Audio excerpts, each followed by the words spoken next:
Hey, what's up guys? Welcome back to a brand new Division video. Today, we probably received one of the best steady game live streams in a very long time for the Division 2.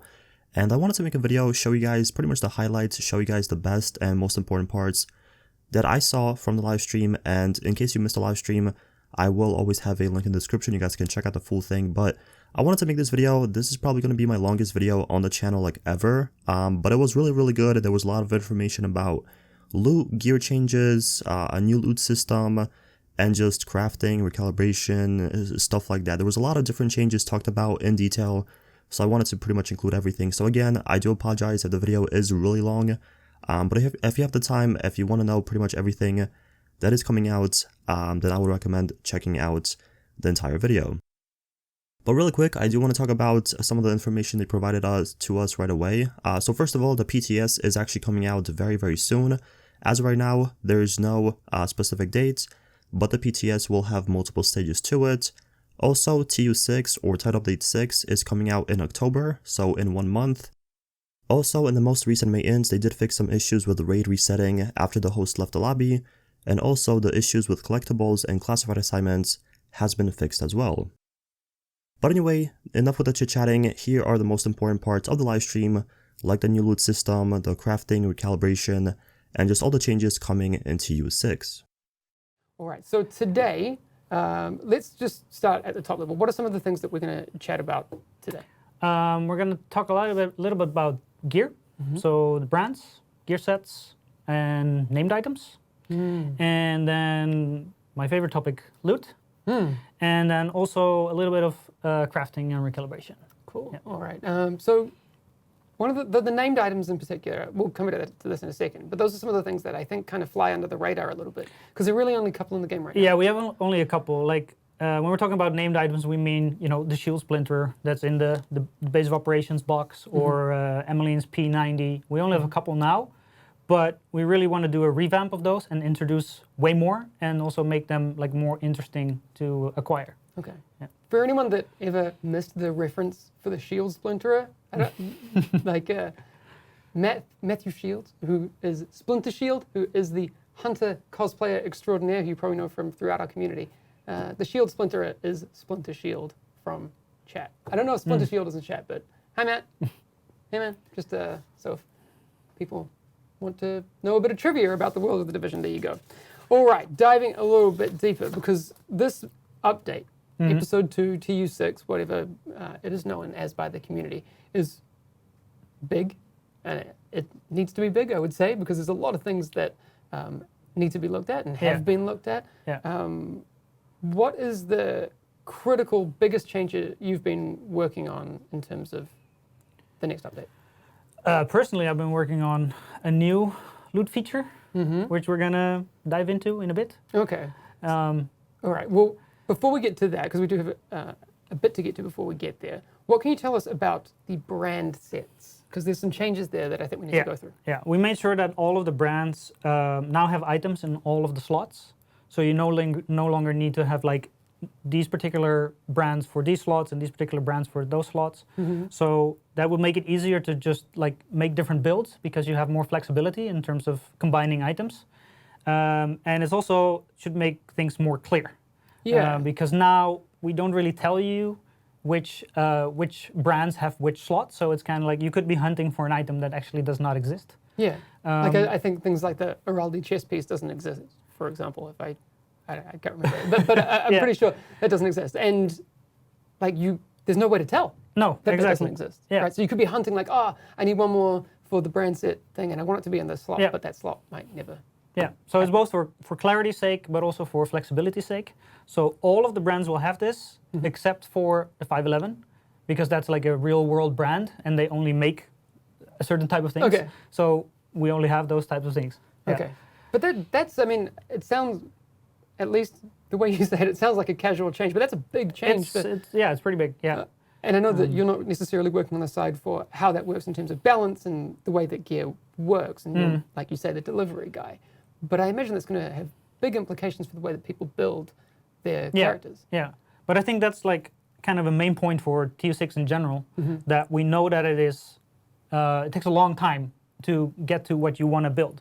So even if you just focus on one build, it takes a lot of playtime, yeah, there's a lot of restrictions, and I think for TU6 we're like focusing on that to make it more fun, to put a build together, so you can also enjoy making several builds if you get there. Yeah. So, Yeah. I just hearing about this in the past few days, I realized that the implications of a change like this, and we have more that we're going to talk about in a second, they're big. Because at its core, Division is a math game.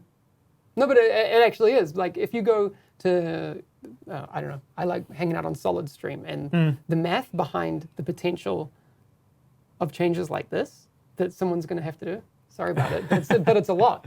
Yeah, for sure. Yeah. So anyway, let's move on to some of the other changes that are coming. Is that all that's happening with the brand sets in terms of the core changes? I mean, in terms of the delivery, we'll get to that soon. But other than the fact that they will now be available in more slots, that's all for the brand sets, right? Yep. Okay. Gear sets, what's happening there? For gear sets, we're making sure that you only need 4 items to make the set complete, so to unlock all of the bonus from the gear set. So again, it takes fewer items to put something together. So that frees up 2 slots as well. Yeah, yeah, exactly. So you can combine it more with other high-end items or even an exotic. So it doesn't take all of your slots to put it together, and it's just easier to get started with a gear set. We're also making the chest and the backpack a little bit more powerful by adding a high-end talent that usually rolls on those slots. Okay. Is that just for the raid ones, or is that for all gear sets? That's for all of the gear sets. Okay. Yeah. But we do want to make the raid gear sets widely available to everyone so that they can play with those and put them together. But the backpack and the chest will still remain exclusive to the raid. So you can get 4 items to get the previously raid exclusive gear sets and try them out. But if you want more powerful versions of them, then you would still need to play the raid to get those particular 2 items for each gear set. Okay. Yeah. So the backpack and, just to reiterate, so the backpack and the chest piece of the raid gear sets will drop outside of the raid, or they won't. Will they drop outside of the raid without a talent, or they won't drop at all? They won't drop at all. Like all of the items are the same. Yeah. You can get the chest and the backpack from all the other gear sets just anywhere, and all of them have talents on them. But the raids, the ones that were previously raid exclusive, are still raid exclusive, but it only applies to the chest and the backpack now. Okay. Good. All right. Just wanted to make sure, because there's a lot of changes. I know we're kind of talking about this in a very casual fashion, just a couple of guys talking about changes to the division, but this impacts a lot of people. A lot of players are going to have big changes to the way that they're potentially able to build their characters. Yeah. And like I said, just to reiterate, Nikki is the delivery man for these things. So we'll, I'm sure, have discussions in the future with the actual designers about what the gameplay implications are for that. But I'm very excited about it. That's a lot. I can at least tell you a little bit about what we're thinking in terms of distribution for them, because currently you had Hardwired that was only craftable, and then the ongoing directive and True Patriot that you could get as drops, but only from Black Tusk. And we want to make that acquisition also like a bit more open. So we'll be adding them to the general loot pool, so you can just find the gear set pieces. And we want it to be relatively easy to start off with gear sets, so you can try them out. But of course, still it will require more effort to get more like refined versions of them. So okay, cool. Yeah. The other thing we mentioned a little bit before, there's a couple of named items in the game right now. Yeah. They're kind of, as a family of items, they're kind of flying under the radar. But there's a lot on the named items front coming in TU6. What's happening there? We'll have a lot more. And currently we only have named weapons, so we'll also have named gear now. And we'll have around 35 that will be making it into the game. You're going to still be so casual. 35 named items is an increase of, again, someone do the math, 2 to 35 is a big jump. Yeah, well, I think it was a bit more to start off with, but 35-ish, depending on what we can make happen. Okay, and there may be some visual differences on some of them. Yeah, some of them have a visual difference, like they they're based on other weapons that we have in the game, and they will have an updated visual on them. But you can still put like other skins on them if you want to. Yeah. All right. But they're not the exotic weapons in that way. No, not really. No. The other thing that I think is really important for this is how these are acquired.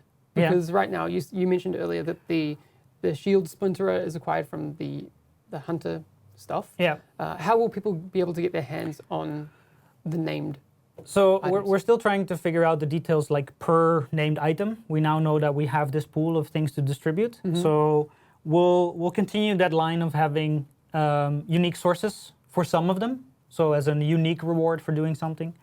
We also want them to be like random, very rare drops, whereas like when it happens, you're like, oh, I got this thing. But we also want to use them as incentives for playing the more difficult content, such as heroic missions or leveling up control points, stuff like that. Okay. Yeah. Is there any visual difference when they drop?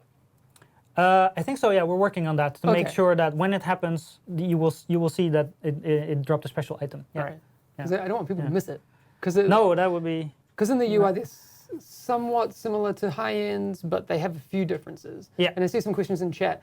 People asking if named items are better than their counterparts that they are based on. What are some of the differences there? They're definitely better. Otherwise, they would just have a cool name.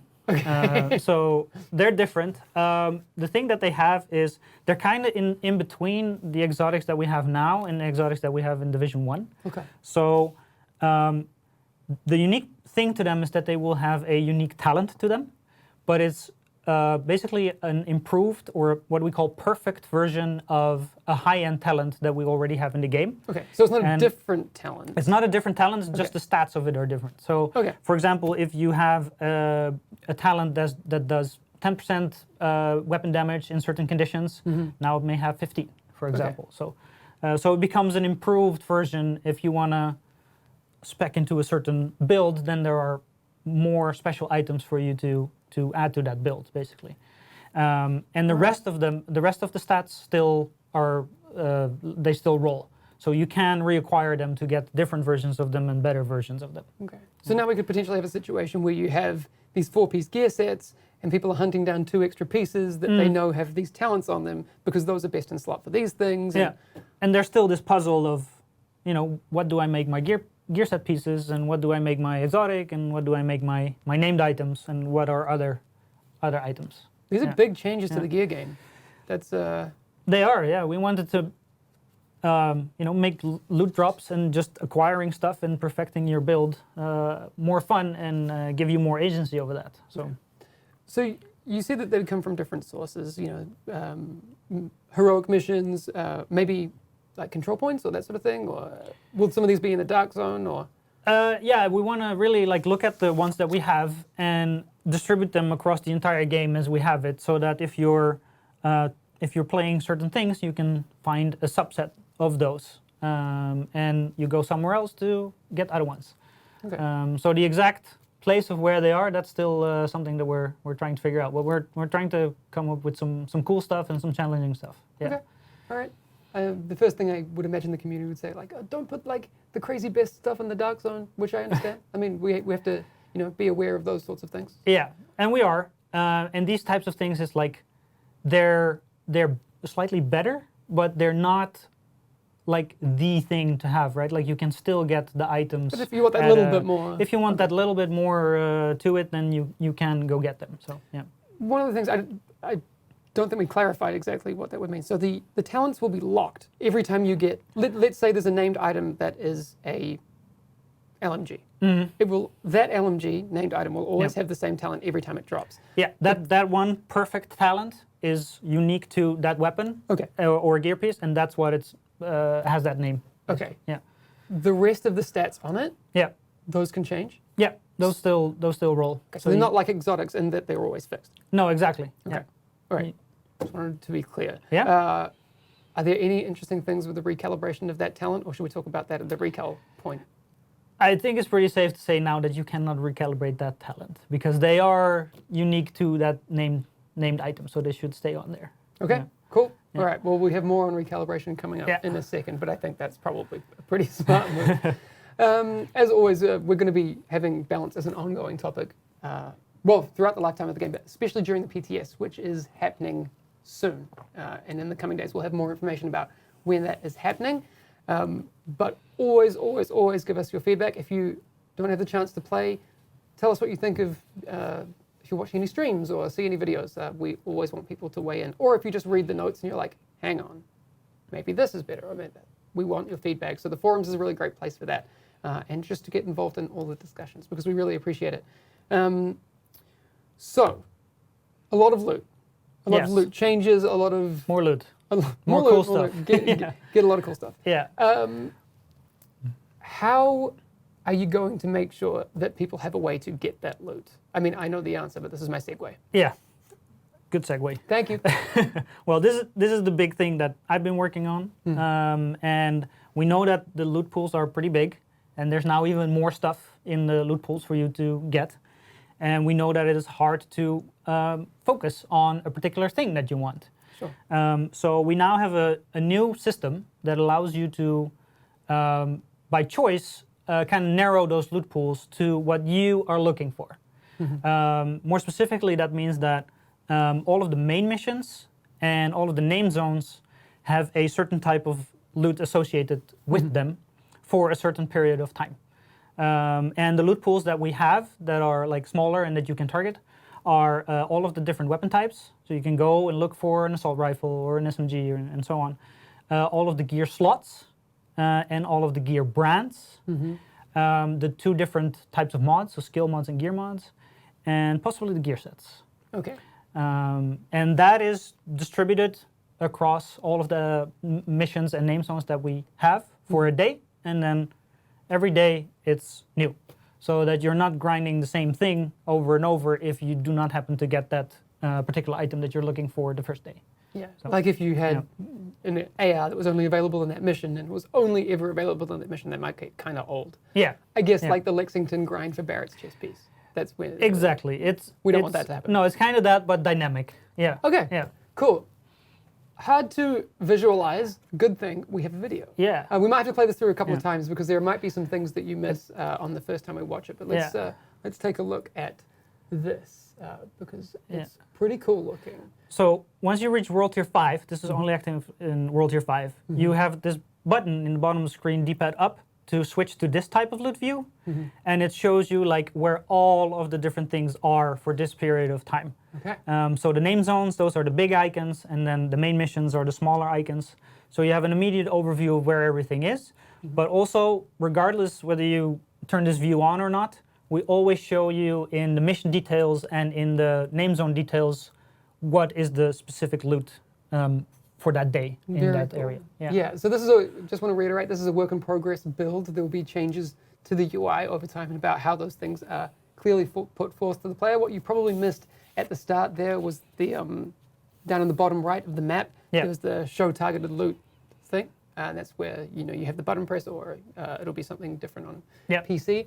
But can we just take a look at it one more time so people can get a look at that? Because there's a difference between, let's say I have a main mission, and that has a set or something that I'm targeting. The zone that it's in might have a different thing that you're targeting. So it's not necessarily like the main mission is in that zone, I will get the stuff from that zone, right? No, exactly. Like the main missions are kind of, confined areas where you just go through. So what you see on the main mission will only be in that main mission, and what you see on the name zone will not be in that in the main mission, only in the name zone. All right. So what kind of activities can you do in the world? So we know main missions are pretty clear. You go through it, and you get something, and there's guaranteed drops from the end boss and that sort of stuff, right? Yeah, exactly. So if you play in a mission, you can get these special targeted drops, both from NPCs and from containers. And we want to make sure, of course, that you get some of these items guaranteed if you go and play this entire mission. So they will drop as an additional drop guaranteed from bosses. Okay. And for the name zones, that's also true for the bosses.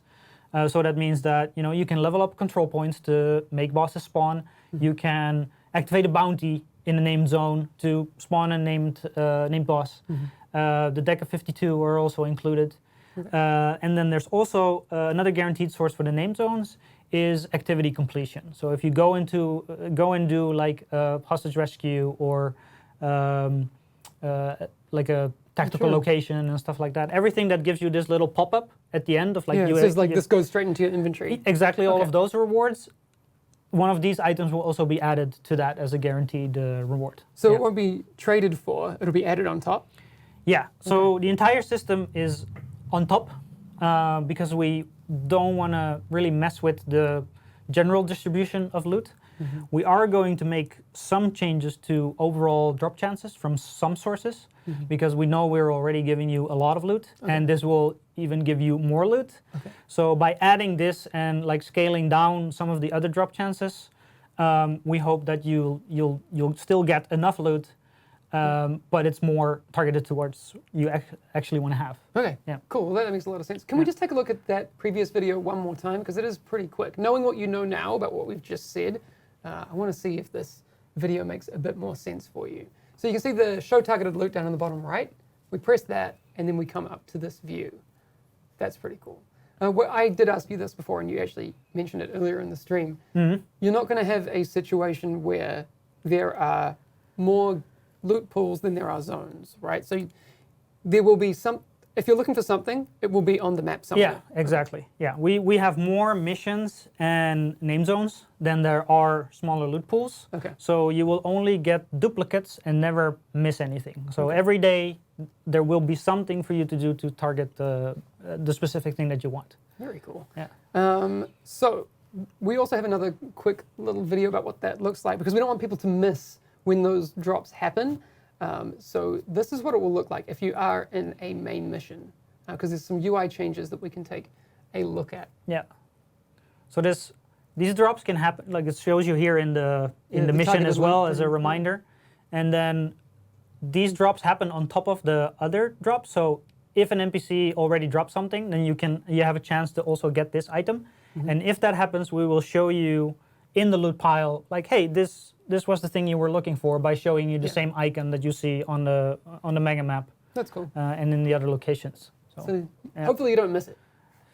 I mean, it's pretty clear. Yeah. It's pretty big. Yeah. Like, yeah. Well, and also knowing that this is there, you should probably check your loot piles in general. That seems like a pretty good piece of advice. So for the dark zone, are there any differences there?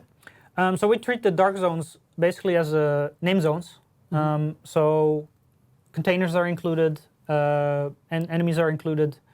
Bosses will give you guaranteed drops, but all of them will be contaminated. So you will still need to go and extract them. Okay. Yeah. So That's the dark zone for you. well, yeah, and now that if you're there to target this specific type of loot, and other players are walking around and you see their nice yellow bag, They probably they have some too. might have some stuff that you're looking for. Yeah. Cool. Just while we're on the topic of the dark zone, we'll be talking about the dark zone and PvP next week. We know that there are a lot of changes that need to happen to both of those things. So I mean, I don't know what they are, but there are people that do. So they'll be talking about that next week. Is that kind of the big? Are we wrapped up on that in terms of the loot delivery system? I think so. Pretty Yeah. much it, right? It's gonna be on the PTS for sure. So try it out, and I want to know how it feels, and you know, give feedback, and yeah. Please. So. So if you missed the memo, the PTS is coming, and we will have news in the coming days about when that is happening, but it's very soon. So make sure that you are around and looking out on Twitter for that news. So at the Division Game on Twitter, if you want to find out about that. I will also reiterate now that the PTS is going to be a multi-phase situation. So when it drops, there's going to be some things in there that we're testing out. It's not indicative of the way that episode 2 will be in terms of balance, especially.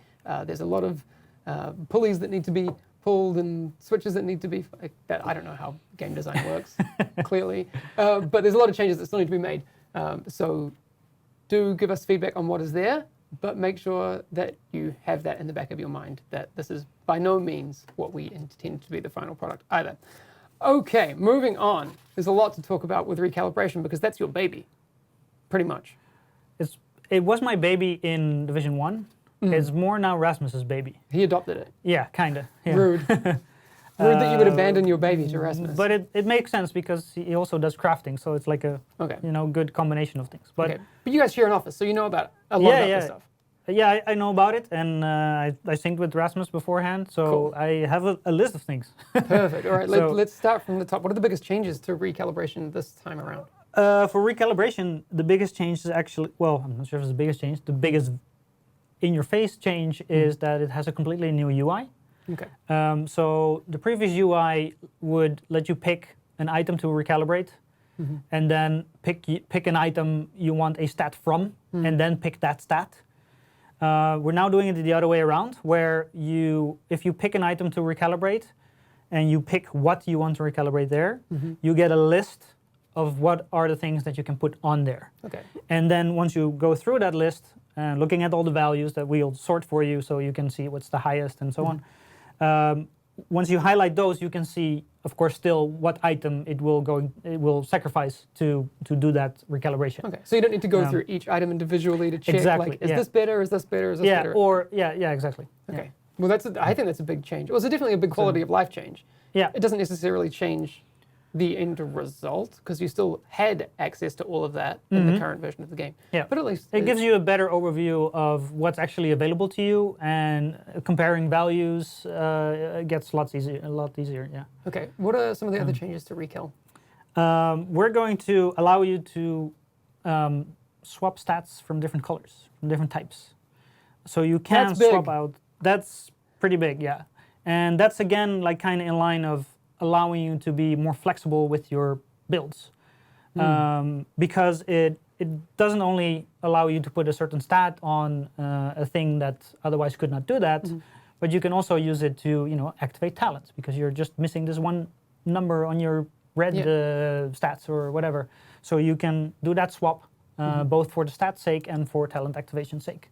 Okay. Yeah. So I mentioned earlier that there's a lot of changes to all the brand sets and stuff that are going to, and gear sets, because now there's the 4-piece thing and all of that. This kind of adds another layer of build diversity, I'd say. Yeah, Complexity, definitely. maybe, but Yeah. like there's a lot of potential ways that you can push your build around now. Go a bit deeper into the glass cannon path, or like, oh, okay, that's a lot.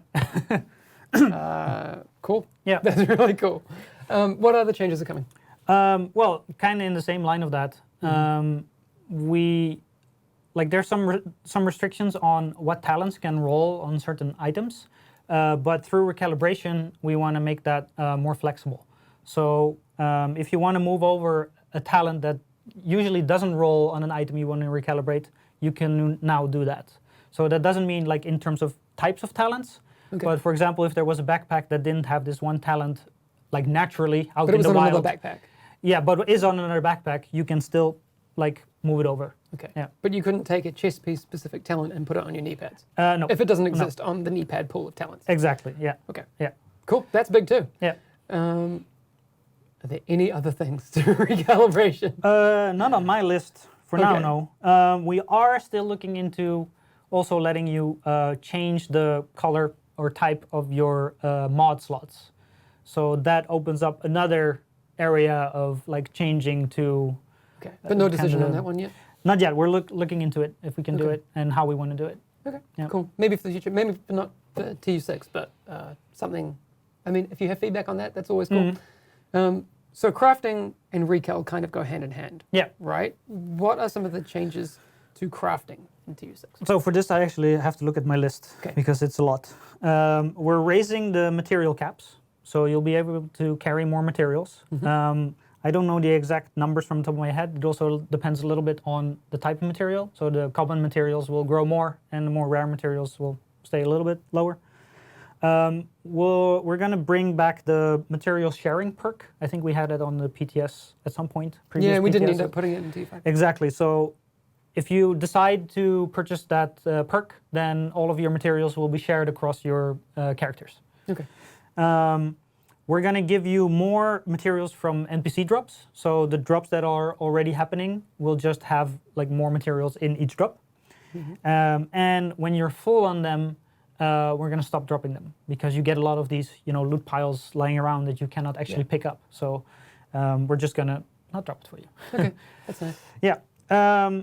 Also, we wanted to really improve the scavenging experience when it comes to materials, because it's if you want to farm a specific material and you know which faction drops that material, you go play those missions with those factions in them. But if you want to just go out and explore, the scavenging material containers had one of two materials. So if you're looking for a particular one and you open a crate and it's the other one, it's kind of disappointing. So we're now making it so that you get both of these materials. So if you want to go and actually farm these materials through scavenging, that is more reliable now.